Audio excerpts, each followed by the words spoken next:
O Día dos Namorados supón para moitos un auténtico desafío. Atinar co agasallo perfecto pode ser unha tarefa imposible. Cada vez son máis os que apostan por algo doce co que sorprender.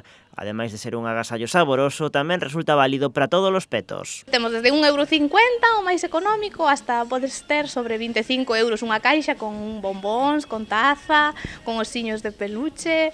A día de hoxe no mercado atopamos múltiples combinacións pensadas para todos os gustos. Tamén podemos construir o agasallo ao noso xeito. Sempre se intentan adaptar as súas posibilidades, sabes? Si pois non me gusta esta taza, quero cambiar e poñer outro tipo de taza, ou un peluche máis grande, un peluche... Sempre se personalizan, sabes? Despois hai xente que quere poñer globos de corazón, hai de todo tipo. Intentamos eso, adaptarnos ao cliente. Elas, as flores, son tamén unhas das grandes protagonistas no Día dos Namorados. Hainas de todas as cores e de todos os arrecendos, pero de entre todas elas hai unha raíña, a rosa. A que máis demanda teñen son as rosas. E despois temos de todo. Temos tulipáns, orquídeas, claveles, orquídea con flor cortada, con flor en planta, un pouco de todo, lilium, de todo. Pero o que máis se vende é a rosa.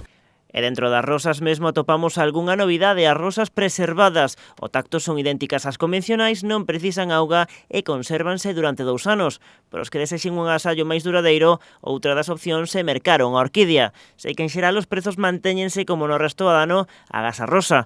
As vendas polo de agora mantéñense. Os namorados agardan ata o último momento para facer as súas compras. Os enamorados o máis normal son os do día ou os do víspera. Sí, non é como outra fecha que con máis antelación. Os enamorados veñen máis no día ou no víspera. Por ahora ainda non hai moita encarga, ainda non hai.